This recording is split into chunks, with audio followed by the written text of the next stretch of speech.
Welcome back to the tale of Yi Sun Sin. So far, he has destroyed the Japanese in every naval battle and obliterated most of their fleet. The few remaining Japanese ships were holding down the vital supply lines, Yi never being able to get them out with his bait-and-switch tactic, so it has stayed in an unsteady stalemate for 2 months. But Yi was not idle, and now, with a professional-level navy and 166 ships, he was off to finish this war. The largest of the remnants were defending the Bay of Busan. They were about 500 strong, and yet Yi was going to get them. Once again, he tried to bait out the fleet. But they held, and since they were defended by naval guns on either side, Yi could not push them directly. Through minor skirmishes, 130 Japanese ships were sunk, and once again, Yi emerged unscathed. But this battle wasn't won. The Japanese still held the harbour, and winter was setting in. Now, much like in Roman times, war did not happen in winter. So the campaign slowed, and the Japanese could now fortify the harbour.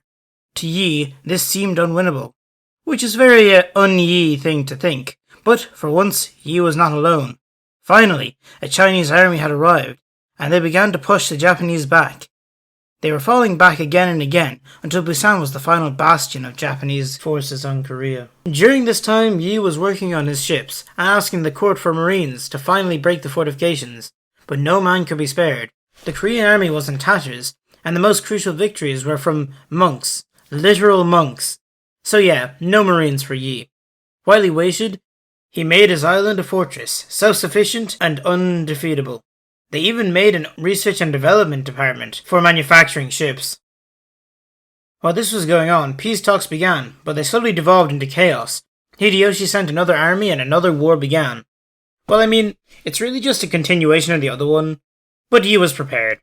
So when the armada was on its way, the Korean court got a letter. Supposedly a Japanese commander was selling out another, telling their exact location.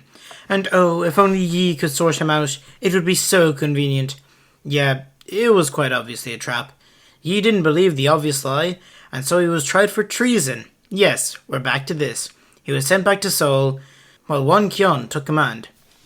This is that guy who decided to scuttle his ships immediately in the First War. Of course, Yi was once again made a soldier. Again. The Japanese sent another trick, and of course Won Kyun fell for it. Again. And after the slaughter, only 12 ships remained. So what did the court do? They reinstate Yi. Again. And then immediately disband the navy. To which Yi kindly told them, I still have 12 ships. And I don't need you guys anyway. Yi began to plan his last stand in Myungyang, a remarkably interesting strait, because it changes current every 3 hours.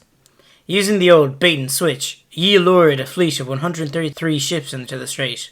Yi descended on them, but only Yi, the other 12 ships, just watched, and yet he was inflicting damage. The others soon were moraled enough to join, and somehow destroying ships at odds of a 10-1. Through a lucky coincidence, the Japanese commander was taken out by friendly fire. Looking back on it, this man may have had cheats. This is some insane luck. This demoralized the enemy and they tried to retreat, and then the current changed. It was pure chaos.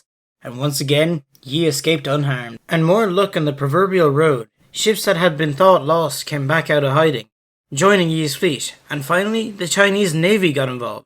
And, okay, I swear this man has at least 3 pantheons worth of gods on his side, because Emperor Hideyoshi died, and no one wanted to keep fighting in Korea.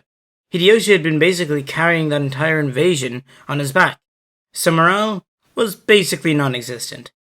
With this, Yi and his Chinese allies moved to block the port of Suncheon. It was one of the last bastions of the Japanese on Korea, so Yi and his Chinese allies blockade the port.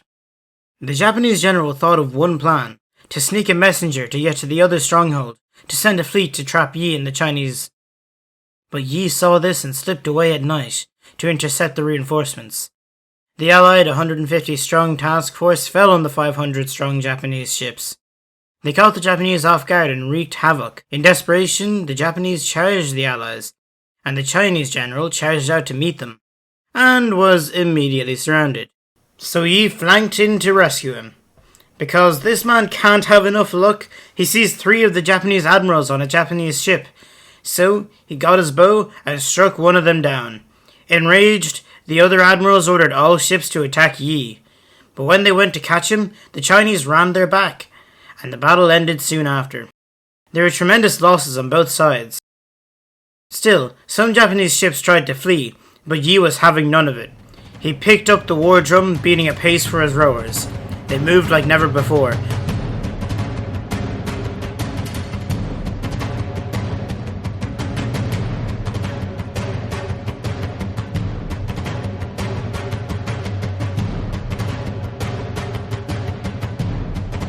Catching up to the fleeing force as the drum beat.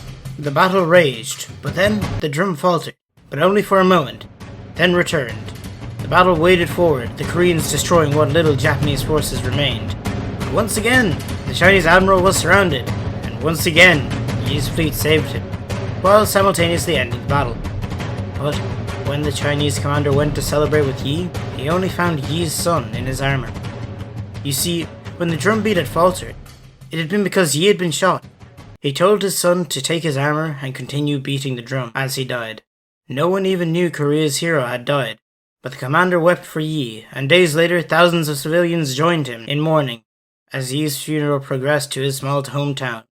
And with its end, the war and the tale of Yi Sun Sin, the greatest admiral of Korean history, ends with it.